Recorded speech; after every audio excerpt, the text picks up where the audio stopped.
आणि समास चौथा आहे. यामध्ये विषय जो चालू आहे तो पंचमहाभूत आणि पंचमहाभूताची लक्षणं आणि ओळख. पृथ्वी, आप, तेज, वायू आणि आकाश यांना लक्षणांनी कसं ओळखायचं.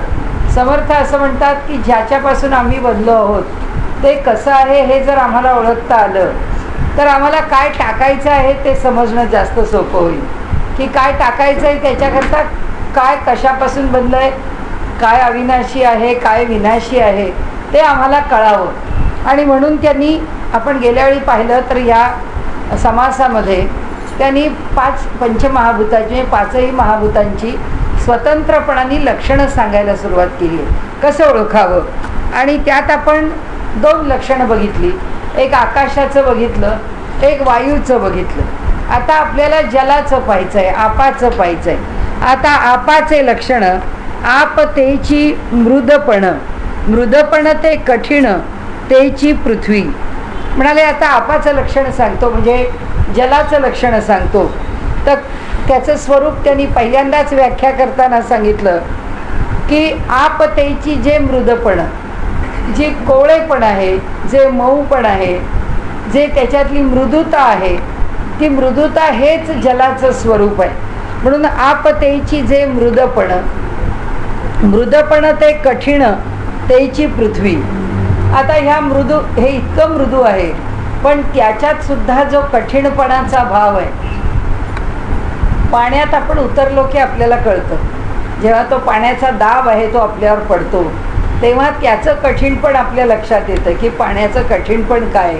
पाण्यावरती हात मारला की त्याचा जो सब दिशी लागतं, जोरात जर वेडीवाकडी पाण्यात उडी मारली तर शरीरावरती सुद्धा त्याचा आघात वेडावाकडा जोरात होऊ शकतो. आणि त्यामुळे ते जे काही कठीणपणाचे होणारे परिणाम जलामध्ये अनुभवाला येतात ते जलामधलं पृथ्वी तत्व आहे.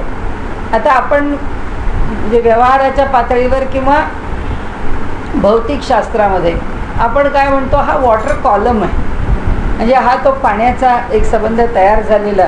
आता एक हौद आहे किंवा पोहण्याचा तलाव आहे, त्याच्यामध्ये ते सगळंच्या सगळं पाणी एका विशिष्ट स्थितीमध्ये ते 4 फूट उंची, इथे 5 फूट, इथे 6 फूट, 7 फूट असं एका विशिष्ट पद्धतीने ते पाणी ठेवलेलं आहे.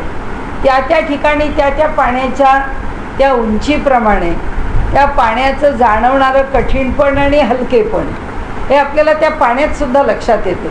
की चालताना या पाण्यात कसं वाटतं, चालताना त्या पाण्यात कसं वाटतं. म्हणजे माणूस पाण्यावर आधार होतो तेव्हाच तो, जेव्हा त्याला फ्लोट करता येतं तेव्हाच त्याला तो वॉटर कॉलमचं सरफेस टेन्शन आपल्याबरोबर ॲडजस्ट करता येतं. कारण त्याला जर ते सरफेस टेन्शन ॲडजस्ट नाहीच करता आलं आणि त्या वॉटर कॉलमला बरोबर आपल्याला तोलता नाही आलं तर तो पाण्यावर फ्लोट होत पडून राहूच शकणार नाही. त्याला तो खाली तरी जाईल वर, कारण त्यालाही त्याचं बॅलन्सिंग करावंच लागतं. हाताने पायाने त्याला जर फ्लोट व्हायचं असेल तर. पण तो जो संबंध पाण्याचा जो कॉलम आहे ते सगळंच्या सगळं जे पाणी आहे ते आम्हाला कसं उचलून धरतं. कारण तो अपवर्ड फोर्स आहे. त्या पाण्यापासून येणारा जो वर येणारा फोर्स नाही तर दाबच म्हणा, त्या शक्ती, हां ते अपवर्ड प्रेशर आहे किंवा तो फोर्स म्हणजे ती शक्ती आहे त्याची ती जी आपल्याला सांभाळते. ते सांभाळताना ते मृदूपण आपल्याला सांभाळत नाही, जे सांभाळतं ते त्याच्यातलं कठीणपण आपल्याला सांभाळतं. म्हणजे तो वॉटर कॉलम जो आहे, तो जे पाणी आहे ते पाणी जे आपल्याला सांभाळतं ते त्याचे त्यांना सांगायचा कुठला हेतू, त्याच्यामागे भूमिका काय आहे, तर त्यातलं पृथ्वी तत्व कसं ओळखावं. म्हणजे जलाची मृदुता आम्हाला समजते. पाण्यावरून असा हात फिरवला की अगदी मोरपिसासारखा हलका हात फिरतो. पण जेव्हा जोरदार लाट अंगावर घेतो तेव्हा ती धपकन अंगावर येते. समुद्राची लाट जर आपण अंगावर घेतली तर ती काही साधारण लाट नव्हे, चांगलं हेलपाटून टाकते माणसाला. आणि त्यामुळे त्यांनी इथे म्हटलंय की मृदुपण ते कठीण तेची पृथ्वी, आपी आप सहजची असे. आता जलात जल आहे किंवा जलाचा गुणधर्म रस आहे हे सांगण्याची आवश्यकताच नाही, कारण ते जलच आहे. कारण जलाच्याच ठिकाणी आपण त्याची व्याख्या करतो. तेच तेज मृदुपणे भासे. आता पाण्याचा जो मऊपणा आहे तो जो भासतो, म्हणजे प्रत्येक वेळी आपण लक्षात ठेवायला पाहिजे की ह्या प्रत्येक महाभूताचा आपल्याला येणारा जो प्रत्यय आहे त्या प्रत्ययाचं कारण ते रूपाला म्हणजे आकाराला येतं म्हणून. तर इथे समर्थांनी असं सांगितलं आहे की आम्हाला जलाचं मृदूपण, त्याचं कोवळेपण तरी आमच्या प्रत्ययाला काय येतं, ते येतं त्याचं कारण असं आहे त्याच्यात तेज आहे म्हणून येतं. तेज काय करतं, जी गोष्ट जशी आहे ती गोष्ट तशी रूपाला आणतं, ती व्यक्त करतं, ती प्रकट करतं. म्हणून त्यातलं जे तेजतत्व आहे त्यातलं तेजतत्व त्यातल्या मृदूपणाला व्यक्त करतं. म्हणून ते म्हणतात तेज मृदपणे असे ने भासे, वायू स्तब्धपणे दिसे. जल स्तब्ध राहतं ते कशाचं कारण आहे म्हणाले तर त्याच्यातली जी स्तब्धता आहे, त्याच्यातली जी स्थिरता आहे. पण आपल्याला कायम एक लक्षात ठेवायला लागेल की वायूच्या ठिकाणी दोन गोष्टी आहेत की वायूच्या ठिकाणी गतिमानता पण आहे, वायू चंचल आहे म्हणून, आणि वायू स्तब्ध पण आहे. म्हणजे आकाशामध्ये जेव्हा वायू सगळीकडे पसरून आहे तेव्हा तो आकाशात पसरलेला जो वायू आहे तो वायू कसा आहे तर तो स्तब्ध आहे. त्याच्यामध्ये जेव्हा प्रवाह, धक्के किंवा काही बदल किंवा अडचणी निर्माण होतात तेव्हा त्याच्यात हालायला सुरुवात होते. म्हणजे जशी झाडं आहेत मध्ये, डोंगर आहेत मध्ये, पर्वत आहेत, घरं आहेत, शिखरं आहेत, जे जे काही आहे त्या सगळ्यामुळे ते एकमेकांच्यापासून त्या वायूचं जे सलग, जे ज्याला आपण होमोजिनियस म्हणतो तसं त्याचं एकसंधत्व जे आहे ते त्याचं एकसंध पण शिल्लक राहत नाही. तर त्याच्यामध्ये अडथळे निर्माण होतात. अडथळे निर्माण झाले की प्रवाह निर्माण होतात आणि म्हणून वायू हा गतिमान होतो. तर त्यांनी असं म्हटलंय की वायू स्तब्धपणे दिसे मृदत्वा अंगी. आता कसा दिसे स्तब्धपणे, चिखल आहे, थोडंसं पाणी टाकलं आणि चिखल ओला झाला की त्या चिखलाचं मऊपण जे जाणवतं ते त्या ठिकाणी वैशिष्ट्य कुणाचं आहे ते म्हणतात की त्या ठिकाणी तो चिखल जसाच्या तसा राहतो. त्याचं कारण त्याच्यात वायू स्तब्ध आहे म्हणून चिखल तसाच आहे, तो जसा आहे तसा. ह्याच्या इथे जास्त स्पष्टीकरण असं की माऊलींचीच एक ओवी आहे की म्हणाले आमचा स्वभाव कसा 6व्या अध्यायात त्यांनी म्हटलं आहे की म्हणे वारेनी सोके आणि जलानी भिजे चिखलू जैसा, असं त्यांनी वर्णन केलं की म्हणाले वारा असा वाहिला की वरचा चिखल लगेच असा साय धरल्यासारखा सुकतो आणि अगदी मऊ झालेला असतो. एवढंच कशाला पायसुद्धा सटकतो त्याच्यावरून, इतकं त्याचं मऊ पण आपल्याला प्रत्ययाला येतं. आणि जर आपण हे सुकण्याची स्थिती म्हणाले असा सुकलेला चिखल त्याच्यावर एक थेंबर जरी पाणी पडलं तरीसुद्धा लगेच म्हणाले तो चिखल ओला होतो, म्हणजे त्याचं सुकले पण निघून जातं. तर इथे त्यांना असं म्हणायचं आहे की आत जर वायू गतिमानच राहिला असता, म्हणजे वायूचे हे सगळे गुणधर्म त्यांनी आम्हाला लक्षात घ्यायला सांगितले की वायूचा हा मूळचा स्तब्धता गुणधर्म आणि तो गतिमानतेला प्रवृत्त होतो, अशा दोन गोष्टी त्यांनी आपल्या पुढे सांगितल्या. तर वायू जेव्हा स्तब्ध आहे किंवा असतो म्हणून ती वस्तू स्तब्ध आहे, म्हणून ती वस्तू स्थिर आहे. आणि जेव्हा तो त्याच्यात गतिमान होतो तेव्हा ती वस्तू स्थिर राहू शकत नाही. म्हणजे आपण एखादं जर फिरणारा पंखा जरी, दुसरं पण घ्यायला नको, पंखाच जरी घेतला आपण तरीसुद्धा त्या पंख्याच्या ठिकाणी जी हवा आहे ती पंखा बंद केला की हवा स्तब्ध आहे, पंखा चालू केला की हवा गतिमान आहे. आता ही गतिमान हवा आणि ती स्तब्ध हवा ह्या दोघांच्या मधला त्यांनी जो फरक आपल्याला सांगितला आहे की हे दोन गुणधर्म वायूच्या ठिकाणी आपल्याला दिसतात की गतिमानता वायूकडे, हे असं सारखं सारखं मी का बोलते कारण सगळ्या जगाची गती ही वायूशीच निगडीत आहे. त्यामुळे गतिमानता हा वायूचा गुणधर्म आहेच, पण तो दोन बाजूंनी लक्षात येतो आपल्या की स्तब्धता, म्हणजे समर्थांनी त्याच्यावर एक चांगला प्रकाश टाकला आहे आपल्या पुढे की स्तब्धता हा पण वायूचा गुणधर्म आहे. लक्षात घ्यावं, आपल्याला प्राणायामात कळतं की प्राणायामामध्ये आपण जेव्हा श्वास घेतो तेव्हा वायूचा गतिमानता हा गुणधर्माला आम्ही धरून आम्ही त्या श्वासामध्ये प्रयोग करतो की श्वास हळू घेतला, श्वास नाकपुडीला घासत नेला, श्वास अत्यंत मृदूपणाने पूर्ण कंट्रोल्ड ब्रीदिंग ज्याला म्हणतो, पूर्ण नियंत्रणाने केलेलं जे श्वसन आहे त्या श्वसनाची गती अतिशय सावकाश ठेवली आहे. मग तो कसा घ्यायचा, किती वेळाने घ्यायचा, तो कुठून घ्यायचा, तो घेताना म्हणजे नाभीपासून घ्यायचा का नाभीच्या खालून घ्यायचा, का तो ह्या डायफ्रॅमच्या खालून घ्यायचा, आपल्या श्वासपटलाच्या, का आपल्या हृदयाच्या इथून घ्यायचा, का श्वास इथून घ्यायचा, का श्वास इथून सोडायचा, का तो नाकपुडीतून सोडायचा. म्हणजे घेणं आणि सोडणं दोन्ही वेळा श्वासाला गती आहे. पण जेव्हा श्वास क्षणकाल का होईना शरीरामध्ये ठेवतो, थांबवतो, म्हणजे कुंभक करतो, त्या कुंभकाच्या वेळी बाहेर असेल किंवा अंतरकुंभक असेल, दोन्ही वेळा वायूची गती स्तब्ध केलेली आहे. त्यावेळेला मात्र वायू हलत नाही. आणखीन एका प्रकाराने ह्या आपण ज्याला पाहिजे म्हणून वायूला आपण कुंभकात स्तब्ध केलं, पण कुंभक केला आणि आपण उच्छ्वास टाकला, तो उच्छ्वासामध्ये आपली सगळी फुफ्फुसं कुठे रिकामी होतात. फुफ्फुस काही 100% रिकामं होत नाही, काही वायू आत राहतोच. त्या वायूला स्तब्धता आहे. म्हणजे वायूचा गुणधर्म केव्हा कळतो, वायू जर गतिमान असता तर सगळाच वायू फटदिशी बाहेर पडला असता, तो आत थांबलाच नसता. पण हा जेव्हा आत थांबतो याचा अर्थ असा की त्याच्याकडे स्तब्धता पण आहे आणि त्याच्याकडे गतिमानता पण आहे. म्हणून त्याने वायू स्तब्धपणे दिसे मृदत्वांगी. म्हणून ह्या ज्या मृदू असा जो जलाचा स्पर्श आहे, त्या मृदू स्पर्शाच्या ठिकाणी तो मृदू स्पर्श टिकून राहणं आणि सातत्याने त्या मृदत्वाचा प्रत्यय येणं, तो येण्याकरता वायू हा त्याला कारणीभूत आहे, असं इथे समर्थांनी आपल्याला स्पष्टीकरण दिलं आहे. वायू स्तब्धपणे दिसे मृदत्वांगी.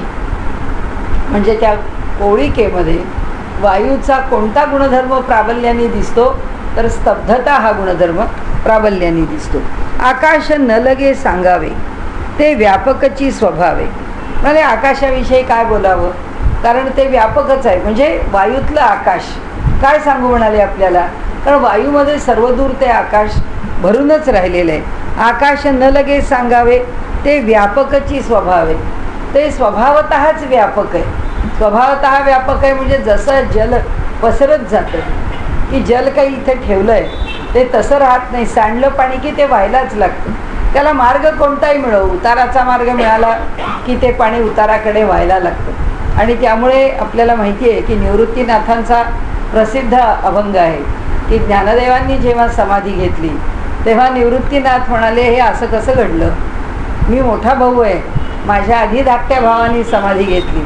आणि ते म्हणाले, वळचणीचे पाणी आढ्या गेले.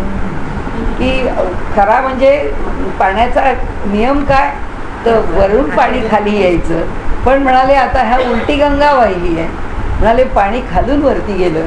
म्हणजे हे असं कसं घडलं, म्हणजे थोरा आधी कनिष्ठाचे जाणे असं त्यांनी म्हटलंय, की त्याच्या आधी कनिष्ठ कसे गेले निघून, हे वळचणीचे पाणी आढ्या गेले, हे असं घडलं. म्हणाले की खालचं पाणी वर निघून गेलं. तर इथे ते सांगतात की जलातलं आकाश सांगावं लागत नाही. त्याचं कारण असं की जलाला जशी जागा मिळेल तसं जल पसरत जातं. हे जलाचं पसरत जाणं हे जे त्याचं व्यापकपण आहे ते त्या जलातलं आकाश आहे. आणि म्हणून ते सांगतात की आकाश न लगे सांगावे ते व्यापकची स्वभावे, आपी पंचभूतांची नावे सूक्ष्म निरोपिली. आता म्हणाले जलामध्ये असलेल्या उरलेल्या महाभूतांचं जे गुणधर्म आहेत ते मी तुम्हाला सांगितले. आणि आता पुढे सांगतो म्हणाले, आता पृथ्वीचे लक्षण कठीण पृथ्वी आपण, कठीणत्वी मृदूपण तेची आप. म्हणाले पृथ्वीचा पहिलाच गुणधर्म आहे ती कठीणच आहे. तिच्या ठिकाणी कठीणत्व, तिच्या ठिकाणचं जडत्व हा पृथ्वीचा अगदी ज्याला आपण प्रामुख्याने ठळकपणाने दिसणारा अगदी महत्त्वाचा गुणधर्म आहे. तर कठीण पृथ्वी आपण, कठीणत्वी मृदूपण. या कठीणाच्या ठिकाणी मृदूपण. आपण पुन्हा अनेक वेळा ज्ञानदेवांची जी ओवी आठवली ती की सांगे कोंभाची लवलव. काय सांगते तर पृथ्वीचं जे मृदुत्व आहे, पृथ्वीचं जे कोवळेपण आहे, ते पृथ्वीचं कोवळेपण कोण सांगतं तर कोंभाची लवलव. तर म्हणाले ही पृथ्वी तिच्या ठिकाणचं मार्दव, त्याला त्यांनी शब्द मार्दव वापरला. माऊलींचं प्रतिभा आहे की पृथ्वी किती मार्दवशील आहे. ती किती मृदू आहे. त्या पृथ्वीचं ते जे मृदूपण आहे, तो ते जे मार्दव, त्या मृदूपासून आलेला शब्द आहे मार्दव. पृथ्वीचे मार्दव सांगे कोंभाची लवलव. म्हणजे पृथ्वीचं मृदूपण कोण सांगतं? साधा एवढासा राजगिऱ्याचा कण घ्या, नाही तर वरईचा कण घ्या, नाही तर वडाचं बी घ्या. ते जेव्हा जमिनीत रुजतं तेव्हा ते कुठं खाली गेलेलं असतं आपल्याला माहीत नाही, पण त्या पाण्याबरोबर त्याला रुजायला मिळाली बरोबर परिस्थिती की ते तितक्या खालून तो अंकुर वर येईल. आता त्या पृथ्वीला ओढून वर यायचं इतकं कठीण आहे. त्याचा जीव केवढा, आपण पाहिलं चुकून आपला हात लागला तरी ते तुटून जायची वेळ येते, इतकं ते कोळं आहे. पण इतक्या कोळ्याला सुद्धा इतक्या कठीणाला फोडून वर येता येतं. तर ही कठीण पृथ्वी का फोडता येते? तर समर्थ म्हणतात त्याच्यामध्ये जलाचं मृदुत्व आहे. म्हणून त्या पृथ्वीच्या कठीणत्वाच्या ठिकाणी जलाच्या मृदुत्वामुळे ते कठीणत्वी मृदुत्व तेची आप. म्हणजे पृथ्वीमध्ये असणारा त्या आता कशाचा अंश हे कशाकरता चाललं आहे आपल्या लक्षात आहे की प्रत्येक महाभूत हे पंचीकृत आहे. 5ही महाभूतं कालवलेली आहेत आणि ह्या कालवलेल्या महाभूतांनीच बनलेलं जग आहे. मग ते कसे कालवले? आकाश प्रमुख असताना उरलेले 4 कसे, जलप्रमुख असताना उरलेले 4 कसे, वायू प्रमुख असताना उरलेले 4 कसे, असं ते आपल्याला सांगतायत. म्हणून ते म्हणतात कठीणत्वाचा जो भास तो आपण अगदी सर्व काळ लक्षात ठेवायचं की जे भासतं, जे जाणवतं, जे दिसतं. आणि शब्द त्यांनी भास इतका बरोबर वापरला आहे की आपल्याला दिसतं किंवा प्रकट होतं. हा तत्वज्ञानाच्या दृष्टीने शब्द जरा मागे येईल का? कारण असं आहे की हे जग नुसतंच भासमान होतं आहे. हे जग खरं आहे कुठे? असं म्हणजे सगळ्या जगामध्ये मिथ्याभासच आहे. हे जग आम्हाला वरवर जे प्रत्येकाचं वेगळेपण, प्रत्येक वस्तूचं वेगळेपण हे जे आम्हाला जाणवतं ते म्हणतात हा सगळा भास आहे. मग जे भासतं आहे ते कुणामुळे भासतं? ह्या जगाचं वेगळेपण भासायचं कारण काय? म्हणजे आपण आपल्याला किंवा जेव्हा कोणी दुसरा पाहतो तो आपल्याला का पाहतो? कारण या जगामध्ये हे पांचभौतिक जे काही निर्माण झालेलं आहे ते भासवून देण्याकरता त्याच्या ठिकाणी तेज आहे. दुसऱ्या बाजूने आपल्या डोळ्यामधलं तेज जर कमी झालं, आपल्या डोळ्यामधलं तेज जर लोपलं तर मनुष्याला ते दिसणारच नाही. कारण दृष्टीच्या ठिकाणी ती कालवलेली पंचमहाभूतं आहेत, त्यातलं तेज जे आहे ते अनुपस्थित आहे. म्हणून ते डोळ्याला दिसत नाही आहे. न दिसण्याचं कारण काय? कारण त्या डोळ्याला भासमान का होत नाही? कारण त्याच्यातलं तेज त्या ठिकाणी शिल्लक राहिलं नाही. म्हणजे ते त्याच्या प्रकट रूपामध्ये भास निर्माण करायला मग तिथे पंचमहाभूतात ते कालवलं गेलं नाही का? तरी डोळा बनला का? नाही. तो डोळा पंचमहाभूतांनीच बनला, परंतु त्याच्यामध्ये असलेलं जे तेज आहे ते तेज जरी कालवलं गेलं तरी ते सुप्त राहिलं. आता जसं भिंत आहे, ह्या भिंतीमध्ये सगळं कालवलं गेलेलं आहे. पृथ्वी, आप, तेज, वायू आणि आकाश हे सगळं कालवलं गेलं आहे. त्यामुळे ते सगळं त्या ठिकाणी धरून पकडून आहे. पण हे सगळं कालवलं गेलेलं असताना ती भिंत एका विशिष्ट गुणधर्मानीच युक्त आहे. म्हणून ती तेवढेच गुण प्रकट करते. बाकीचे गुण तिच्याकडे नाहीत का? आहेत, पण ते सुप्त आहेत. म्हणून भिंतीला चालता येतं का? चालता येत नाही. पण ज्ञानेश्वर महाराज म्हणतात चालता येतं. तिला बोलता येतं का? ती बोलेल. ज्ञानेश्वर महाराज म्हणतील मी बोलवीन तिला, ती बोलेल. पण आत्ता तिचं बोलणं, तिचं चालणं, तिचं हलणं हे सगळं आत्ता सुप्त आहे. त्या ठिकाणी ते प्रकट नाही. तर इथे भासणं हा जो विषय आहे तो तेज हे त्याचं प्रमुख, त्या तेजाचं लक्षण की त्या तेजामुळे प्रत्येक गोष्ट आम्हाला भासमान होते. कठीणत्वाचा जो भास, त्या पृथ्वीच्या ठिकाणच्या कठीणपणाचा जो आम्हाला भास होतो, म्हणजे ही पंचमहाभूतं कालवली आहेत. त्याच पंचमहाभूताचे आम्ही बनलेले आहोत. आमच्या समोरच्या वस्तू पण पंचमहाभूताच्या आहेत, म्हणूनच आम्हाला कळतात. हा त्याचा दुसरा भाग. त्या नियमाचा दुसरा भाग काय? आम्ही जर वेगळ्याच 5 महाभूतांनी बनलो असतो आणि बाकीचं जग जर वेगळ्याच महाभूतांनी बनलं असतं तर आम्हाला ते कळलं नसतं. कारण फक्त सजातीयांच्या मध्येच तुम्हाला एकत्रित येणं दिसेल. म्हणजे वाळू आणि साखर एकत्र केली तर त्या वाळूमध्ये साखर मिसळत नाही. पाणी घातलं तर साखरेचं पाणी होतं, वाळू तशीच राहते. केव्हा एकत्र होतात? जेव्हा ते सारख्या गुणधर्मांचे असतात तेव्हा. तसंच आहे की हे त्याच्या परीने भासतं आहे, ते त्याच्या परीने भासतच असेल, पण ते मला दिसत नाही कारण मी त्या पंचमहाभूतापासून निर्माण झालेली नाही. असं जर असतं तर हे जग कितीही भगवंतांनी प्रकट करून ठेवलं असतं तरीसुद्धा ते जग आपल्याला प्रकट झालं नसतं. यात सुद्धा काही काही वस्तू, आता कशाला आपल्याच देहामध्ये आपलं रक्त आहे, रक्त भासमान होतं, रक्त लाल दिसतं, रक्त गोठलेलं दिसतं, गोठल्यावर ते काळं झालेलं दिसतं, पण त्या रक्तामध्ये एवढ्या पेशीने एवढ्या भानगडी आहेत हे कुठे डोळ्याला दिसतं? त्यातलं आपल्याला काहीच दिसत नाही, पण ते त्या मायक्रोस्कोप खाली दिसतं. म्हणजे तिथे बघता येतं. म्हणजे त्या मायक्रोस्कोपला ती दृष्टी आहे. ती दृष्टी त्याला तरी का आली? त्याचं कारण असं की तो पण पंचमहाभूतापासून बनलेला आहे आणि त्याची जी दृष्टी आहे ती दृष्टी जास्त सजग केली आहे आमच्या दृष्टीपेक्षा. कारण ती जास्त जागृत आहे ना. आम्ही ते इतकं बारीक रक्तातलं पाहू शकत नाही. आणि असं जर आम्ही पाहिलं असतं तर आम्ही रोजच त्या रक्तातलं काय कमी जास्त आहे तिची बदलाबदल केली आहे. इथे अमुक पाहिजे, इथे तमुक, इथलं काढ, इथे जोड, इथे जखम झाली आहे त्या जखमेवर ते चोळ. म्हणजे माणसाने आपल्या आपल्या परीने रक्ताचे घटक सुद्धा बदलले असते. ते आपल्याला डायबिटीज आहे, गोड खायचं आहे, त्या रक्तातली साखर आहे, त्या साखरेचे अंश आहेत ते घ्या काढून त्याच्यामध्ये आणि खा, हवं जे गोड खायचं आहे ते हवं ते खायला मोकळे. असं ते सांगण्याचा अर्थ असा की जे रक्तात आहे, जे आमच्या हाडात आहे, जे आमच्या शरीरात आहे, जे एक्सरेनी दिसतं, जे सोनोग्राफीनी दिसतं, जे स्कॅननी दिसतं, ते आमच्या डोळ्याला दिसत नाही. म्हणजे स्कॅनला जी नजर आहे ती आमची नजर नाही आहे. प्रत्येकजण आपल्या नजरेने पाहतो आणि त्यामुळे कुत्रासुद्धा त्याच्या कानाने ऐकतो, तो आमच्या कानाने ऐकत नाही. त्याला आधीच भूकंपाचा भास होतो, तो आधीच ओरडायला लागतो. आणि आम्ही घरं हालायला लागले तरी गाढ झोपलं असं तर आम्हाला पत्ता लागत नाही. म्हणजे जाणीवा म्हणाल तर कितीतरी बोथट पण आहेत आणि कितीतरी संवेदनाक्षम आहेत. त्या सगळ्या जाणीवा या पंचमहाभूतावरच अवलंबून आहेत.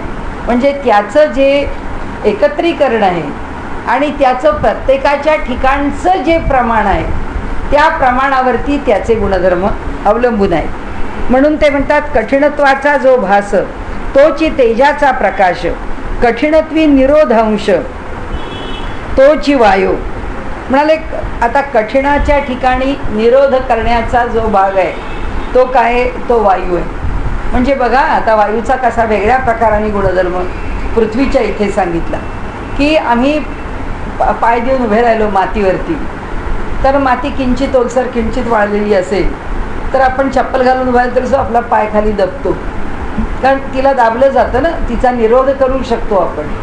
आता दगडावर उभं राहिलं तर दगडाचा निरोध नाही करता येत, पण आम्हाला मातीचा निरोध करता येतो. अगदी चिखल आहे, त्या चिखलात सुद्धा पाय घातला तरीसुद्धा त्या चिखलातला पाय वर काढायला, त्या पृथ्वीपासून दूर व्हायला तिच्याशी आम्ही निरोधच करतो, झगडाच करतो आणि मग पाय वर काढतो. आपण म्हणतो आम्हाला चालायचं म्हणजे काय, अगदी चिखलातून पाय काढायला लागला, किंवा हिमालयात चालताना बर्फ पडलाय, बर्फातून चाललोय, त्या बर्फातनं एक पाय काढायचा पुढे ठेवायचा, दुसरा पाय काढायचा पुढे ठेवायचा. म्हणजे शेवटी काय आहे की हा निरोध आहे, त्याच्याशी केलेला हा निरोध आहे. म्हणजे त्याला आपण केलेला विरोध आहे ना, की आपण त्याच्या विरुद्ध ॲक्शन केली, आपण त्याच्या विरुद्ध कृती केली. ही कृती आपण पृथ्वीशी का करू शकतो? ती इतकी कठीण आहे तरी. आता दुसरा पण विचार करता येईल की त्या कठीणातला कठीण भाग म्हणजे खडकाचा भाग आहे. म्हणजे आपल्याला जर असं वाटलं की सह्याद्रीचे कडे लोक चढतात तर ते कडे चढताना सुद्धा त्या कड्याचा निरोध करता येतो. का येतो? कारण त्याचं कठीणपण इतकं जितकं आहे तितकाच त्या कठीणपणाला रेटा दिला आहे आणि तो रेटा देऊन तो पुढे जातो. एका पायाने रेटा देतो, दुसऱ्या पायाने वर जातो, तिथे पाय पक्का करतो, पुन्हा तिथे तो निरोधच करतो. कशाचा निरोध करतो? त्या निसरड्या कड्यावरनं पडू नये याच्याकरता निरोध करतो. आपला पाय पक्का ठेवतो. म्हणजे त्याच्या मूळ गुणधर्माला विरोधी गुणधर्म तयार करून त्याच्यावरनं पुढे निघून जाणं, ही जी क्रिया आहे, ही क्रिया घडवायला जो उपयोगाला येतो तो त्याच्यातला वायूचा अंश आहे. म्हणजे पृथ्वीच्या ठिकाणी, खडकाच्या ठिकाणी आम्हाला खडकाचा विरोध करता येतो. कसा येतो? ॲक्शन आणि reactions are equal and opposite याच तत्वाने आपण करतो. दुसरं तत्व आपण वापरतच नाही. कारण त्याचा जो कडकपणा, कठीणपणा हा जर त्याचा गुणधर्म आहे, तर बरोबर त्याच्या विरोधातला गुणधर्म आम्ही निर्माण करतो. त्याच कठीणत्वाला तितक्याच कठीणत्वाने रेटा देऊन विरोध. हे अगदी आम्ही टोकाटोकाची उदाहरणं पण आपण नेहमी पाहिलं तरीसुद्धा मातीतून असं चांगली भुसभुशीत रानामध्ये जर नांगरट केलेली माती असेल तर त्या जमिनीवरून, नांगरटीच्या जमिनीवरून चालायला लागलो की पाय असा आत खाली खाली खाली जातो. म्हणजे काय? आपल्या पुन्हा सायन्सच आहे. सायन्स त्याचे नियम लावतो की आपण आपल्या वजनाच्या इतका दाब त्याच्यावरती टाकतो, माती तितकी खाली दबते. यांनी सांगितलं तत्वतः, म्हणजे तत्वज्ञानाच्या भाषेत, कठीणत्वी निरोधांश तोची वायू, आकाश सकळास व्यापक, हा तो प्रकटची विवेक. ते म्हणाले आता आकाश सगळ्याला व्यापून राहतं. आकाशाच्या ठिकाणी जो व्यापकत्वाचा गुण आहे तो पृथ्वीच्या ठिकाणी आहे की नाही? म्हणाले आहे. ती सगळ्याला व्यापून आहे. पृथ्वी सर्वदूर व्यापून आहे. हा तिच्यातला व्यापकत्वाचा जो गुण आहे तो आकाशाचा गुण आहे. आकाश सकळास व्यापक, हा तो प्रकटची विवेक. म्हणजे त्यांचं म्हणणं असं की आता इथे वेगळा विचार निर्णय करण्याचं काही कारण संभवत नाही. आकाशीचं काही एक भास भासे. म्हणाले इथे काय होतं? आकाश आहे म्हणूनच काही एक भास भासे. म्हणजे आम्हाला दृश्य, प्रत्यय हा त्या ठिकाणी, पृथ्वीच्या ठिकाणी केव्हा येतो? जेव्हा त्याच्यामध्ये आकाश आहे तेव्हा येतो. म्हणून आकाशीच काही एक भास भासे. कोणताही भास निर्माण होण्याकरता त्याला पार्श्वभूमी आकाशाची लागते. म्हणजे आपल्याला दोन गोष्टी समजल्या इथे की आकाशाच्या पार्श्वभूमीशिवाय तेज आम्हाला कोणतीही वस्तू भासमान करून दाखवू शकत नाही. म्हणजे तेज जरी आम्हाला भासमान करून दाखवत असेल तरीसुद्धा त्याला पार्श्वभूमी आकाशाची. म्हणजे व्यापकतेची पार्श्वभूमी आकाश जसं पसरवतं, म्हणजे याचा अर्थ त्या तेजाला पसरायला आकाश या माध्यमाची आवश्यकता आहे. त्या माध्यमामुळे तेज ते आम्हाला दाखवू शकतं. आणि मग आपण म्हणतो ना की या बॅकग्राऊंडवर हे चित्र काढा, त्या बॅकग्राऊंडवर हे बघा. म्हणजे तसंच आहे. म्हणजे ही सबंध सृष्टी आहे ती अवकाशाच्या बॅकग्राऊंडवर आपण पाहतो. ते अवकाश आहे म्हणून आम्ही तिच्या पार्श्वभूमीवरती आम्हाला हे जग सगळं प्रत्ययाला येतं. जर अवकाश नसताच, म्हणजे आकाशच नसतं, तर हे जग आम्हाला दिसलं कळलं नसतं. आणि म्हणून आपण तत्त्वज्ञानामध्ये अगदी खडे फोडतो. इथे ते कठीण पृथ्वीच सांगितली आहे की एकापेक्षा एक खडक फोडायचा आहे. आता इथे सगळीकडे परमात्मा भरून आहे, तो आम्हाला कुठे दिसतो? कारण तो आमच्यासारखा कालवलेल्या पंचमहाभूतांचा नाही की सुट्या सुट्या पंचमहाभूतांचा. तो आमच्यासारखा असता तर आम्हाला दिसला असता. तो आमच्यासारखा नाही म्हणून तो आम्हाला दिसत नाही. आमच्या रक्तातलं कसं दिसलं? ते आमच्याच सारखं आहे पण ते आमच्या डोळ्याला दृश्य नाही म्हणून दिसलं. म्हणजे आम्हाला जे दिसत नाही म्हणून आपल्याकडे एक नियम तत्त्वज्ञानाने सांगून ठेवलेला आहे. तो नियम असा आहे की जे दृश्य किंवा जे स्थूल जगत आहे ते जे आमच्या प्रत्ययाला येतं त्याच्यापेक्षा जे सूक्ष्म जगत आहे ते अधिक व्यापक आहे. आमच्या प्रत्ययाला ते येतच नाही, आमच्या डोळ्याला ते दिसतच नाही. ते सूक्ष्म जगत काय आहे हे आम्हाला माहिती नाही, पण त्या जगताचा व्यापार काही थोडा नाही आहे. आणि त्यामुळे त्या जगताचे व्यवहार पुष्कळ चालू आहेत, पण ते व्यवहार आम्हाला दिसत नाही. ते व्यवहार आम्ही पाहू शकत नाही. आणि म्हणून सूक्ष्म जग, आता नुसतं दुधाला विरजण लावलं आणि भांड्यावरती जाळीचं झाकण टाकून आम्ही ठेवून दिलं की उन्हाळ्यात ते विरजेल. आम्ही त्या दुधाला पाहत 5 तास बसलो तरीसुद्धा दूध विरजण लागलेलं 5 तासांनी लक्षात येईल, पण 5 तासात त्याच्यात चाललेली प्रक्रिया आम्हाला कुठे कळते? आम्हाला काही कळत नाही. कारण चाललेली प्रक्रिया आम्हाला कळूच शकत नाही. पण पटपट विणताना म्हणजे कापसाचे धागे आहेत आणि ताणा आणि बाणा त्याच्यावरती ते टाकलेले आहेत धागे, आणि जेव्हा तो धोटा फिरत राहतो तेव्हा त्या प्रत्येक फिरण्याबरोबर आम्हाला दिसतं.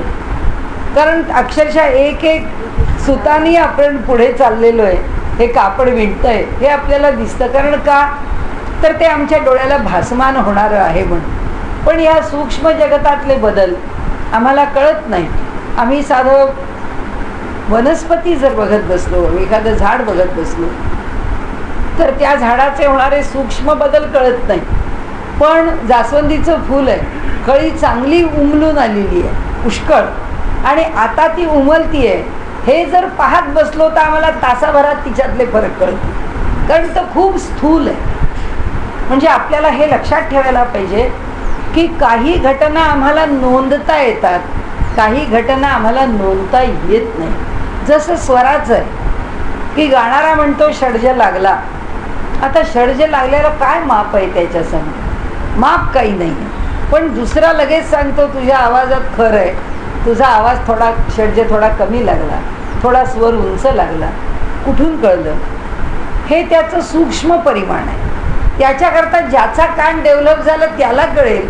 बाकीच्यांना काय करणार आहे तो इतका बारीक स्वर लागला का लागला नाही, तो स्वर बरोबर ऐकायला येतो का येत नाही. म्हणजे इथे ह्या सृष्टीमधल्या अनेक परिमाणांना आम्ही जाणत नाही. समर्थ आम्हाला काय हे सगळं इतकं बारकाव्याने सांगतायत. समर्थ म्हणतात अरे तुझ्या जवळ काही नाही, तुला आयुष्य काही नाही, तुला आयुष्य कसं जगायचंय तुझ्या हातात नाही, कुठे जगायचं तुझ्या हातात नाही, कसं जगायचं तुझ्या हातात नाही. एवढं असून पण तुझा अहंकार, तुझं कर्तृत्व, मी संपतच नाही. ते असं आपल्याला इथे सांगतात की जेव्हा आपल्याला हे जग कसं आहे हे कळेल तेव्हा आपण किती यक्कश्चित आहोत, आपलं सामर्थ्य काहीच नाही या जगामध्ये. हे ज्यावेळी कळेल तेव्हा काही आमच्याकडे शरणागत भाव आला तर येईल, नाहीतर कळून सुद्धा येईल की नाही माहीत नाही. कारण त्याचा प्रत्यय यायला पाहिजे, ते जाणवायला पाहिजे. ते ज्या क्षणी जाणवेल, ते तुलसीदासांच्या कथेसारखं आहे की त्यांना कोणीच नव्हतं, रस्त्यावर वाढले, अतिशय विद्वान म्हणून त्यांचा विवाह करून दिला, अतिशय चांगल्या घरातली चांगली पत्नी त्यांना लाभली, आणि मग त्यांचा प्रपंच सुरू झाला. त्यांच्या आयुष्यात त्यांना ओळखणार आणि त्यांच्या जवळचं एकच व्यक्ती, ती त्यांची पत्नी. आता त्यांची पत्नी म्हणाली मला माहेरी जायचं आहे. तर ते म्हणाले ठीक आहे तुझा, मी माझा एकचा सप्ताह आहे तिथे, नवान्न पारायण म्हणतात आपल्याकडे, सप्ताह म्हणायची पद्धत आहे. तसं त्यांच्या तुलसी रामायणाचं नवान्न पारायण होतं, ते पारायण पुरं करतो आणि मी तुझ्या घरी येतो असं म्हणाले. पत्नी म्हणाली मीच येईन माहेरून, तुम्हाला येण्याची काही माझ्या माहेरी गरज नाही. तर ते म्हणाले ठीक आहे. आणि ते नवान्न पारायण पुरं झालं, त्यांची पत्नी काही घरी आलेली नव्हती. त्यांना असं वाटलं अरे मी आता घरामध्ये एकटाच आहे, माझ्या दुसऱ्या गावाला गेले होते, आता माझ्या गावाला मी परत आलो, माझी पत्नी अजून काही घरी आली नाही, कशाला घरी थांबा, आपण पत्नीला घेऊन यायला तिच्या माहेरी जाऊया. निघाले ते. खूप पाऊस कोसळत होता, नदीला पूर आला होता. तशी नदी त्यांनी पुरात ओलांडली, तेवढा तो पाऊस अंगावर घेतला. त्या घरी आले, रात्रीची वेळ होती, काय 12-1 वाजला असेल. घरात एवढा धो धो धो पाऊस, सगळे लोक झोपलेले. त्यांना माहीत होतं आपल्या पत्नीची खोली कोणती आहे. ते त्या ठिकाणी चढून पत्नीच्या खोलीत उतरले. ज्याच्यावरून चढले तो सुद्धा एक लटकता नाग होता. त्या नागाला धरून ते आत आले त्या घरामध्ये, आणि आल्यावर त्यांनी पत्नीला उठवलं. तिला काय कल्पना असं रात्री कोणी आपल्या खोलीत येईल. ती जोरात ओरडली, कोण आलं, चोर आला, काय झालं म्हणून अंधारामध्ये. आणि सगळ्या घरातले लोक जागे झाले, तिथे गोळा झाले. ती म्हणाली की असं कशा करतात तुलसीदास, या खिडकीतून आले, दरवाजा ठोठावून जरी सरळ आले असते तरी चाललं असतं, पण ह्या अशा प्रकाराने माझ्या खोलीमध्ये त्यांनी यावं. आणि म्हणाली हा सगळा एवढा गोंधळ, ते घरातले सगळे लोक म्हणाले असे कसे आले, असे कसे आले. सगळा जे काही एकूण घरात ते प्रकरण म्हणजे लोकांच्या समोर उघड झालं की हा मनुष्य एवढा रामायणाने हे एवढं सगळं सांगणारा, आणि हा पत्नी करता एवढा खिडकीतून उडी मारून खाली आला वगैरे वगैरे. तर त्याबरोबर त्यांच्या पत्नीने त्यांना म्हटलं की अहो माझं शरीर काय हाडामासाचं आहे, या हाडामासाच्या शरीराच्या करता तुम्ही इतकं दिव्य करून इथे आलात, त्याच्यापेक्षा जर हेच दिव्य परमेश्वराकरता केलं असतं तर तुम्हाला परमेश्वर प्रसन्न झाला असता. त्यांनी एवढं सांगितल्याबरोबर तुलसीदासांनी ताबडतोब पाठीमागे सुद्धा वळून पाहिलं नाही. त्या दारातून ते जे निघून गेले ते तुलसीदास तपाचरणालाच निघून गेले. म्हणजे हे सगळं सांगणं काय आहे, हे ह्याच्यानी आम्हाला जेव्हा उजाडेल तेव्हा उजाडेल, ज्याला जेव्हा उजाडेल तेव्हा उजाडेल. आम्हाला जितकं उजाडेल तितकं उजाडेल.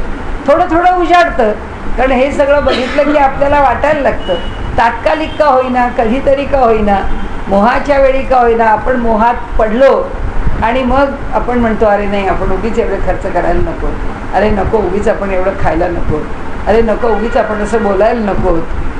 मोहाची स्थिती, तमाची स्थिती आहे, ती अज्ञानाची स्थिती आहे. त्या अज्ञानात आम्ही काही करून जाऊ, पण करून गेल्यावर मग आम्हाला पश्चाताप होईल आणि मग असं वाटेल की अरे हे नको. समर्थांचं सांगणं, ते म्हणतात हे इतकं कशाकरता मी सांगतोय, ही सगळी त्यांची घसाफोड जी आहे समर्थांची, की आम्हाला इतका बारीक बारीक त्या एवढ्या एवढ्या महाभूताच्या किती प्रकारच्या गुणधर्मांनी म्हणजे त्यांनी आम्हाला, हे प्रत्येकाचं एक एक वैशिष्ट्य आहे. हे समर्थांचं वैशिष्ट्य आहे. समर्थांचा अत्यंत आवडता विषय म्हणजे पंचीकरण.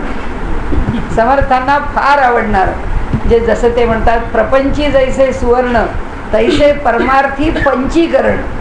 परमार्थामध्ये पंचीकरण तितकंच महत्त्वाचं आहे जितकं प्रपंचामध्ये सुवर्ण म्हणजे अर्थ, पैसा जसा महत्त्वाचा आहे. त्याचं कारण आहे की याच्यावरून आम्हाला इतक्या गोष्टी उलगडतात, इतक्या गोष्टी उलगडतात. आणि त्यांनी त्या इतक्या उलगडल्या, त्यांनी जितका उलगडा केला आहे इतका उलगडा इतर कोणत्याही ग्रंथात आपल्याला बघायला मिळणार नाही. प्रत्येकाचं एक वैशिष्ट्य आहे, समर्थांचं वैशिष्ट्य आहे. म्हणून ते म्हणतात आकाशीचं काही एक भास भासे. म्हणून भास होण्याकरता त्याला पार्श्वभूमी, त्याला बॅकग्राऊंड आकाशच पाहिजे. आणि हे जग जे आम्हाला भासतं आहे त्याच्याकरता या जगामध्ये आम्हाला तेजाचा आधार पाहिजे.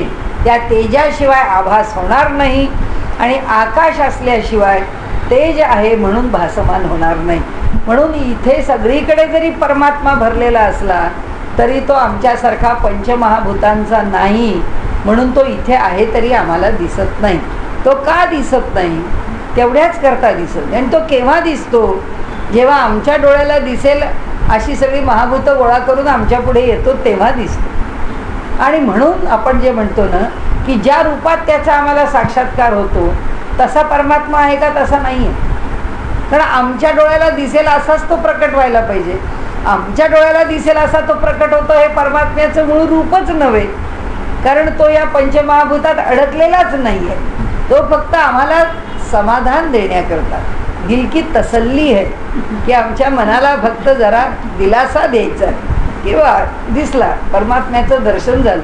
भगवंत म्हणतो हे थोडंच शेवटचं आहे. म्हणून गीताकारांनी किंवा आपल्याकडे ज्ञानेश्वरांनी म्हटलंय ये मार्गीचा कापडी महेशू अजून, की अजूनसुद्धा भगवान शंकरही या साक्षात्काराच्या मार्गावरून चालतायत. त्यांना कुठे दिसतेत परमात्माचं रूप काय, ते कसा खरा परमात्मा कसा तो दिसूच शकणार नाही, कारण तोच जेव्हा होईल. म्हणून उपनिषदांचा सिद्धांत अद्वैत आहे. आणि म्हणून आपल्याला जी अनुभूतीची भाषा आपण बोलतो ती कशाकरता अशी बोलतो, कारण तोच झाल्याशिवाय आपल्याला ते कळत नाही. म्हणून आपल्याकडे म्हटलंय की संत होऊन संतांना ओळखावं. आणि जोपर्यंत संत होऊन संतांना ओळखण्याची ताकद नाही तोपर्यंत तुकाराम महाराजांनी तर असं म्हटलंय की संतांच्या दारातला कुत्रा होऊन पडावं. जसा रस्त्यावरच्या कुत्र्याला लोक हाड करतात तसे संतांच्या घरातले लोक आपल्याला हाड करतील. आपण तिथे कशाला आमच्या घरी आले, आता नाही येते घरात, ते भेटणार नाही, तुम्ही दाराच्या आत येऊ नका, बाहेर बसा, त्या ओसरीवर बसू नका, त्याच्या बाहेर बसा, दरवाजाच्या बाहेर बसा, काय जे म्हणतील ते म्हणाले. फक्त आपण त्यांच्या दारातला कुत्रा होऊन पडावं. काही मिळालं तरी ठीक, नाही मिळालं तरी ठीक. या सगळ्याचा अर्थ काय आहे, या सगळ्याचा अर्थ एकच आहे की जेव्हा त्या अद्वैत भावानी परमात्म्याशी एकरूप होता येत नाही तोपर्यंत सगळ्या पायऱ्या अलीकडच्या आहेत. या सगळ्या अलीकडच्या पायऱ्यावर काही अनुभव आहेत. आणि म्हणून त्यांनी आपल्याला इथे सांगताना पुन्हा पुन्हा ते सांगतात की आकाश सकळाचं व्यापक, हा तो प्रकटची विवेक. आकाशीच काही एक भास भासे, आकाश तोडिता तुटेना, आकाश फोडिता फुटेना, आकाश परते होयेना तिळ मात्र. म्हणजे आकाशाला असं काही सरकवता येत नाही. जसा हा जग हे एक नाटक आहे किंवा जग ही एक रंगभूमी आहे, पण या जगाच्या रंगभूमीवर आकाश नावाचा सरकता रंगमंच आहे का? नाही. त्यांनी सांगितलं आकाश नावाचा सरकता पडदा नाही, सरकता रंगमंच नाही, हा फिक्स्ड आहे. हा मागचा पडदा जो लावलेला आहे हा आकाशाचा पडदा बदलणार नाही. म्हणून आपण पक्क लक्षात ठेवायचं, या जगाच्या आकाशाचा पडदा का बदलत नाही? कारण तो बदलला तर हे जगच भासमान होणार, हे जग जग म्हणून असणारच नाही. त्यामुळे आकाशाचा पडदा कधी बदलणारच नाही. म्हणून ते म्हणाले आकाश सरकवता येईल का? म्हणाले आकाश कधीच सरकवता येणार. कशापासून सरकवणार? कोण सरकवणार? कुणाच्या आश्रयाने सरकवणार? कारण सरकवायला त्याच्याकरता काहीतरी एक वेगळं अधिष्ठान पाहिजे. आकाश याच अधिष्ठानावर जर जग भासमान आहे, तर आकाशाचं अधिष्ठान सरकवलं तर जग काय शून्य आहे, काहीच नाही आहे. तर म्हणून त्यांनी विषय फार सुंदर मांडलाय. असो आता पृथ्वी अंत, दाविला भूतांचा संकेत, एक भूती पंचभूत तेही निरूपले. प्रत्येक भूतामध्ये ही कशी 5 महाभूतं आपापले गुणधर्म प्रकट करतात तेही म्हणाले सांगितले. परी हे आहाच पाहता नाथुडे, पण म्हणाले बळेची पोटी संदेह पडे. म्हणाले हे वरवर पाहिलं तर म्हणाले आपल्याला काही कळत नाही. आपल्याला असं वाटतं हे काय पंचमहाभूतांनी जग बनलंय म्हणजे काय, ती पंचमहाभूतं मिसळली आहेत म्हणजे काय. तर वरवर पाहिलं तर आम्हाला काही कळत नाही. परी हे आहाच पाहता नातुडे, आहाच म्हणजे वरच्यावर, वरच्यावर पाहिलं तर आम्हाला नातुडे, आम्हाला काही कळत नाही. बळेची पोटी संदेह पडे, तसंच त्याचा शोध घ्यायला गेलो तर आपल्याला त्याच्या ठिकाणी संशय निर्माण होतो. आणि म्हणाले भ्रांतिरूपे अहंता चढे अकस्मात, त्याच्यामधून आपल्या अंतःकरणात भलत्याच कल्पना निर्माण होतात. आता हा त्यांच्या दृष्टीने महत्त्वाचा संकेत कुणाकरता? तुम्हा आम्हा करता नाही. कारण आमच्या अशा अनुभूती काय पोचणार, अशी आम्ही साधना काय करणार की ज्या साधनेत आम्हाला भ्रांती पडेल. पण जो साधना करायला निघाला आहे आणि जो आपल्या मनाने ज्ञानाची भाषा बोलायला लागला आहे, म्हणजे साधना करताना तो जेव्हा म्हणेल की बाबा मी असं असं ध्यान लावतो, माझ्या ध्यानामध्ये अमुक एक दिसतं, याचा अर्थ मी एवढी महाभूतं पार केली आहे, याचा अर्थ मी अशा प्रकारच्या समाधीला पोचलो. म्हणजे तो जे त्याच्या मनाने कल्पत जातो त्याच्याकरता ते सांगतात की वरवर पाहता मनुष्याला जी साधना आहे ती साधनासुद्धा भ्रांत करणारी होऊन जाते. का भ्रांत करते? कारण त्याला खरं स्वरूपच माहिती नाही की तो जर त्याच्या मनाने कल्पना करायला लागला तर हा प्रवास कुठे जाऊन पोचणार आहे हे त्याला माहीत नाही. या प्रवासाची सूक्ष्मता त्याला माहीत नाही की ही महाभूतं म्हणजे आहेत काय, ही कुठपर्यंत पोचतात, ही आम्हाला कुठपर्यंत सोबत करणारी आहेत, ही आम्हाला कुठपर्यंत सुटत नाहीत. म्हणजे आम्हाला त्या ईश्वराशी एकरूप व्हायला अद्वैत भावानी ही काही अशी वाटेत मागे पडली ना आम्ही पुष्कळ पुढे निघून गेलो आहे असं काही होत नाही. ती फार शेवटपर्यंत आमच्याबरोबर आहेत. ती जर फार शेवटपर्यंत आमच्याबरोबर आहेत तर आम्ही काय अनुभवतो त्याकरता समर्थ म्हणतात परी हे आहाच पाहता नातुडे. वरवर पाहता हे असं नुसतं हो हो पंचमहाभूतांचे आम्हाला माहिती आहे, सांख्य थिअरी काय आहे आम्हाला माहिती आहे, वेदांत काय सांगतो आम्हाला माहिती आहे, उपनिषदांचं सूत्र काय आहे आम्हाला माहिती आहे. समर्थ म्हणतात तुम्हाला काही माहिती नाही आहे. कारण म्हणाले याचा जो बारकावा आहे तो तुम्हाला काही कळलेला नाही. म्हणून आपल्याला समर्थ सांगतायत की तुम्ही काहीतरी वरवर वाचता आणि म्हणाले आपल्या ठिकाणी असं समजता की आपल्याला हा ग्रंथ कळला. आणि म्हणाले काय होतं बळेची पोटी संदेह पडे, पण आपल्या अंतःकरणामध्ये विकल्प वाढत जातो. आपल्याला समजेल असं विकल्प कशाचा वाढतो, आपण पुष्कळ शहाणे आहोत हा सगळ्यात मोठा विकल्प. कारण काय आपल्याला सगळं कळत आहे, हाच विकल्प आहे, हा पहिला विकल्प आहे की आपल्याला सगळं कळलं आहे.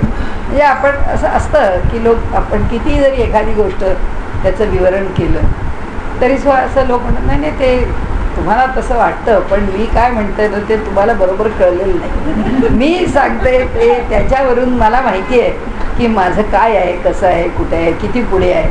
आता तुम्ही अध्यात्म मार्गामध्ये असे जर लोक आपले आपले अनुभव काहीतरी सांगायला लागले तर ते सांगतात की बाई असं तुम्ही बनू नका, आम्ही म्हणजे सगळं दर्शन सगळं आमचं झालेलं आहे, त्यामुळे आम्ही आता फक्त असे आहोत, शरीर आहे म्हणून, बाकी काही नाही. म्हणजे हे का होतं निर्माण, हा संदेह का, कारण ही वरवर तत्वज्ञान ऐकतो वाचतो म्हणून होतं. भ्रांतिरूपे अहंता चढे अकस्मात, आणि ही अहंता हीच अहंता आहे की आपल्याला काहीतरी पुष्कळ कळायला लागलं, आपल्याला काहीतरी दिसायला लागलं. मी सांगितलं ना, ध्यानाला बसायला लागल्यानंतर डोळ्याच्या पुढे प्रकाश यायला लागतो. बहुतेक सगळ्यांना तो प्रकाश दिसायला लागतो. जेव्हा तो प्रकाश दिसायला लागला त्या प्रकाशात काही आणखीन आकार यायला लागले. मी माझ्या गुरूंना विचारलं की बाबा हे सगळं काय असतं. ते म्हणाले तुझी इष्टदेवता कोणती आहे, तुझी ठरली आहे का. म्हटलं हो. मग म्हणाले तुझे डोळे मिटल्यावरती तुला देवता दिसते का. म्हटलं नाही दिसत. तर मग म्हणाले काय दिसतं. म्हटलं तो प्रकाश दिसतो, काहीतरी त्या प्रकाशातून ती देवता आली असं वाटतं, कधी नाही वाटत. ते म्हणाले जशी तू दिसतेस तुला, किंवा जसं समोरची व्यक्ती तुला दिसते तसा देव जोपर्यंत डोळ्यापुढे दिसत नाही, तुला जेव्हा बोलावंसं वाटतं तेव्हा तू त्याच्याशी जे बोलतेस ते बोलल्यावर तो जेव्हा उत्तर देतो, किंवा तो जोपर्यंत उत्तर देत नाही तोपर्यंत या मार्गात अजून काहीही घडलं नाही असं समजा. काहीही घडलेलं नाही, कारण तो तुमच्यासारखा डोळे मिटले की पाहिजे. आणि त्यांनी सांगितलं तो तेव्हाच डोळे मिटले की समोर येतो आणि बोलतो जेव्हा उघड्या डोळ्यांनी तुमच्या डोळ्यासमोर तो सारखा असतो. डोळे उघडे असताना तुमचं जे आराध्य दैवत आहे ते तुमच्या डोळ्यापुढे दिसतच असतं. जेव्हा ते दिसायला लागतं याचाच अर्थ त्या दैवताशी तुमचं अनुसंधान आहे, तोपर्यंत काही नाही. मग असं झालं तर काय, तसं झालं तर काय. ते म्हणाले सगळ्यांना एकच उत्तर आहे, तुमची साधना अडकून पडली आहे असं समजा आणि सोडून द्या. ती तिथंच अडकली, ती काही पुढे गेलेली नाही आहे. तर इथेच भ्रांतिरूपे अहंता चढे, हा जो अहंकार आहे मनुष्य, म्हणजे मी आपल्याला काय सांगते, माझ्याकडे गृहस्थ आले होते. त्यांनी असे मोठे मोठे 2-3 अल्बम्स केलेले, की त्या अल्बममध्ये डोळे मिटून ध्यानाला बसल्यानंतर जे काही दिसतं त्याची सगळी चित्र काढलेली. आणि ती सगळी चित्र त्यांच्या म्हणण्याप्रमाणे हा असा अनुभव आहे, असा अनुभव आहे, असा अनुभव आहे. म्हणून मी आपल्याला म्हटलं तसा हा प्रश्न मी माझ्या गुरूंना विचारला की बा हे काय आहे.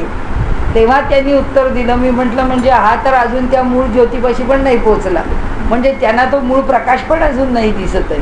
हे सगळे अलीकडचीच हॅल्युसिनेशन्स आहेत, हे सगळे भास आहेत. त्यामुळे ध्यानामध्ये पहिल्यांदा भासच आहे. आणि ध्यानामध्ये पुढे जेव्हा परमात्मा माणसासारखा 3 डायमेन्शनल दिसतो त्यावेळी ध्यानातला अनुभव हा भासात्मक अनुभव नसतो. तो अनुभव त्यावेळी त्या देवतेशी पुष्कळसा तादात्म्य पावणारा असतो.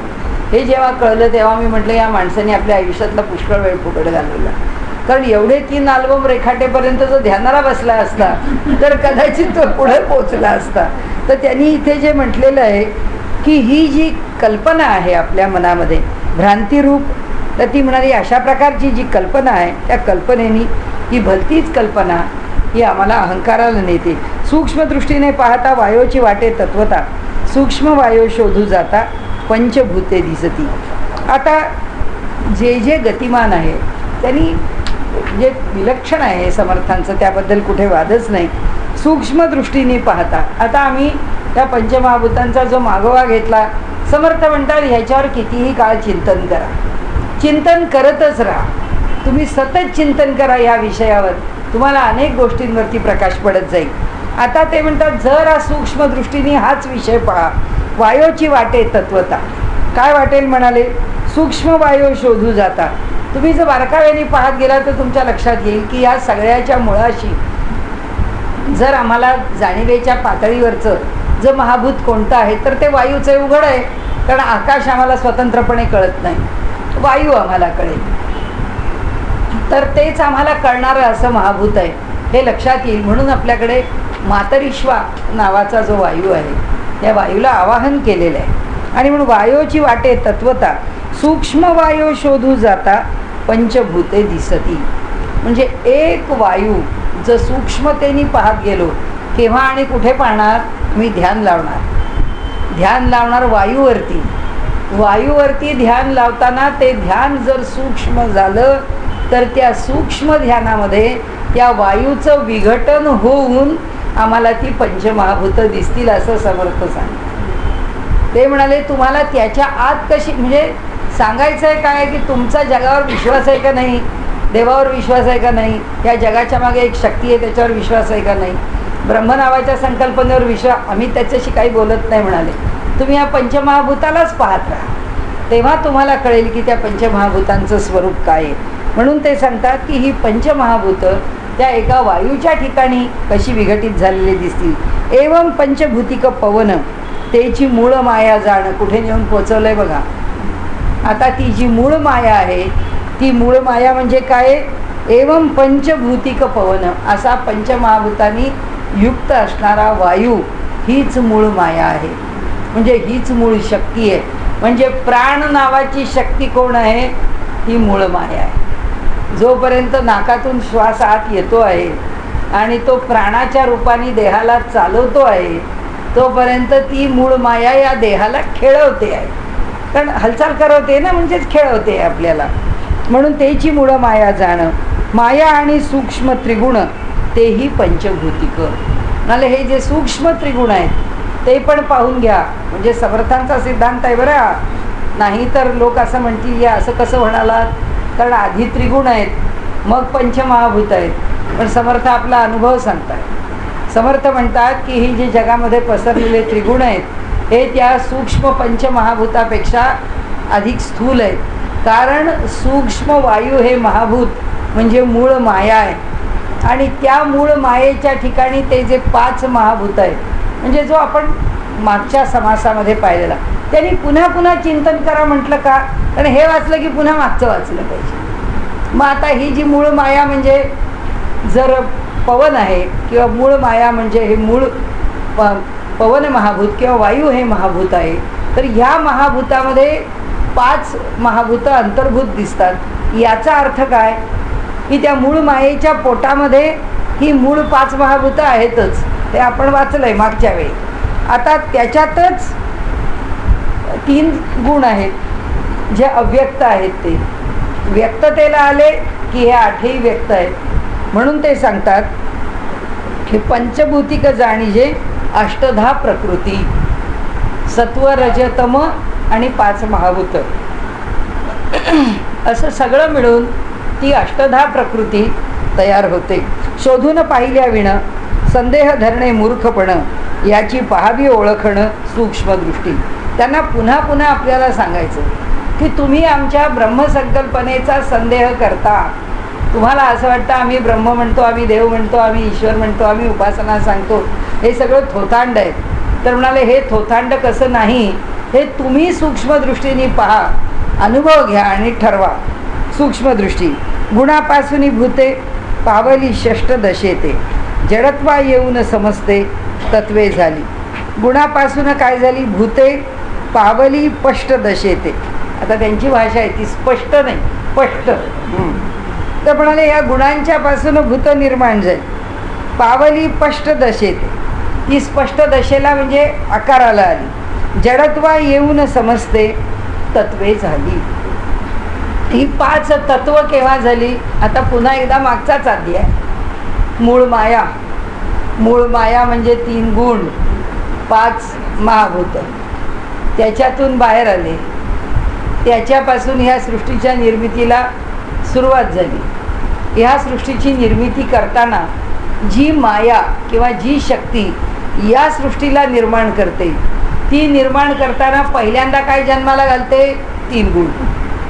ते 3 गुण म्हणजे त्या पोटातले सूक्ष्म गुण नाही. त्या दोघांच्या मध्ये आता बिलकुल कधीही गल्लत करायची नाही. माया नावाच्या 2 बायका आहेत. एक माया 1 आहे, एक माया 2 आहे. माया 1 जी आहे ती ब्रह्मदेवाच्या जे परब्रह्माच्या पोटात आहे. ती जोपर्यंत पोटात आहे तोपर्यंत 5 महाभूत आणि 3 गुण हे जे आहेत हे अव्यक्त आहेत, त्यांना कशाचाही धक्का लागलेला नाही. ते आहेत म्हटलं तर हो आहेत, ते नाहीत म्हटलं तर हो नाहीत, अशा स्थितीत ते अव्यक्त आहे. आता व्यक्ततेला आली ती माया. व्यक्ततेला आली म्हणजे जेव्हा हे जग व्यक्ततेला कशाने आली? एका संकल्पाने आली. संकल्प कशाचा? परमात्म्याचा. काय केला? हे जगाच्या रूपाने मी नामरूपामध्ये प्रकट व्हावं, हा त्याच्या मनात संकल्प येणं एवढंच पुष्कळ झालं. नामरूपात प्रकट व्हावं असं म्हटल्याबरोबर काय झालं? त्या मायेच्या पोटात असणारे, ब्रह्मदेवाच्या पोटात माया, मायेच्या पोटात ते 8, त्यांना नुसतं ब्रह्म म्हणजे परब्रह्म, ब्रह्मदेव नाही, परब्रह्माच्या मनात आलं की जग निर्माण व्हावं. वाटल्याबरोबर ते 3 गुण प्रकट झाले. व्यक्त दशेला कोण आधी आलं? 3 गुण आले. त्या 3 गुणांच्या पासून 5 महाभूतं झाली. आणि जेव्हा ती 5 महाभूतं झाली आणि हे जेव्हा 3 गुण व्यक्त झाले, तेव्हा ते गुण राहिले का? त्या ब्रह्माच्या पोटात असलेल्या मायेच्या पोटात जे 8 गुण आहेत ते काही आता राहिले नाही. मग आता काय झाले? ही तत्व झाली, म्हणजे सत्वगुण हे तत्व झाले. म्हणून आपण म्हणतो हा माणूस सात्विक आहे, हा माणूस राजसिक आहे. हा सात्विक आणि राजसिक गुण त्या ब्रह्माच्या पोटातला सात्विक राजसिक नाही, सत्वरज नाही, हा व्यक्तीकरणाला आलेला आहे. आणि व्यक्त झाल्यानंतर ही तत्व झाली आहेत 8, सत्व रज तम, ह्याचे वेगवेगळे गुणधर्म. नंतर पृथ्वी, आप, तेज, वायू आणि आकाश ह्याचे वेगळे वेगळे गुणधर्म आणि ह्यांची ऑल पॉसिबल परमिटेशन कॉम्बिनेशन्स, म्हणजे हे सगळं जग आहे. सगळं एवढं एवढं एवढं बदललं की सगळं बदललं. ह्या जगातली प्रत्येक वस्तू ही त्यांच्या संमिश्रणाने झालेली आहे. म्हणून समर्थ आपल्याला इथे सांगतात की शोधून पहा, संदेह करू नका. आणि त्यांची भाषा आहे, मूर्खपण म्हणाले की संदेह धरणे मूर्खपण, याची पाहावी ओळखणं सूक्ष्मदृष्टी. सृष्टी गुणापासूनी भूते. आता हे एवढे 2च संपव. गुणापासूनी भूते पावली स्पष्ट दशेते, जडत्वा येऊन समजते तत्वे झाली. तत्व का झाली? कारण ती जडत्वाला, ती जडत्वाला नसती आली तर आम्हाला दिसली असती का? नसती दिसली. म्हणजे हा मनुष्य सात्विक आहे याची लक्षणं प्रकट व्हायला ही तत्व जडत्वाला आली, म्हणून लक्षणं प्रकट झाली, म्हणून तो गुण तिथं प्रकट झाला. तमोगुण प्रकट काय झाला? आता हा माणूस आळशी आहे का, हा माणूस उद्यमशील आहे का, हा माणूस अत्यंत सात्विकपणाने फार नियंत्रित असं आवश्यक असणारं कर्म करतो आहे, हे आम्हाला केव्हा कळलं? जेव्हा ते तत्व म्हणून प्रकट झालं. जेव्हा ते प्रकट झालं, ते जिथं प्रकट झालं तिथे आता एकदा प्रकट होणं हा त्याचा गुणधर्म म्हटला की तो व्यक्तच होणार. म्हणजे त्या माणसाची नजर पाहिली की आपण म्हणतो हा मनुष्य करडा आहे, हा मनुष्य फार घोळ घालणार आहे, हा मनुष्याचा निर्णय होत नाही, हा अतिशय चंचल आहे, हा कावेबाज आहे, हा आतल्या गाठीचा आहे. कशाचं व्यक्तीकरण आहे? गुणांचं व्यक्तीकरण. ही बॉडी लँग्वेज भाषा काय आहे? गुणांचं व्यक्तीकरण आहे. ते म्हणाले आता एकदा तत्व म्हणून उभी राहिली ना समोर की ती सगळीकडे आहेतच, त्या तत्वाशिवाय आम्ही नाहीच आहोत. त्यामुळे आमच्याकडे ती तत्व ज्या प्रकारे आहेत त्या प्रकारे आमचं शरीर बोलणार, त्या प्रकारे आमचे डोळे बोलणार, त्या प्रकारे आमचे विचार बोलणार, त्या प्रकारे आमचं मन चालणार, त्या प्रकारे आमचा व्यवहार होणार. त्यामुळे आता हे व्यक्त होणारच आमच्या ठिकाणी, सगळ्यांच्या ठिकाणी, सगळ्या बाजूनी ते व्यक्त होत आहे असं त्यांनी आपल्याला सांगितलं. आता इथे बहुतेक आपण हे इथे थांबूया. पुढे तत्वविवंचना, आता विषय बदलतोय इथे, म्हणून पुढे तत्वविवंचना पिंड ब्रह्मांड रचना बोलली असे ते जना प्रकटची आहे. म्हणून आता इथे आपण थांबू की हे सगळे गुण जे आहेत ते स्पष्ट दशेला आल्यामुळे या जगामध्ये भिन्नता नामरूपात्मक स्पष्टतेने दिसतात म्हणून आली. आमच्या प्रत्येकाच्या ठिकाणी भिन्नता आली, ती पण हे स्पष्टपणाने आमच्याकडे व्यक्त झाले म्हणून आली. हे कोणतेच गुण व्यक्त झाले नसते तर आम्ही सगळे छापाचे गणपतीच बसलो असतो, आमच्याकडे काही हालचालच झाली नसती. काय बदल होणार? काही नाही होणार.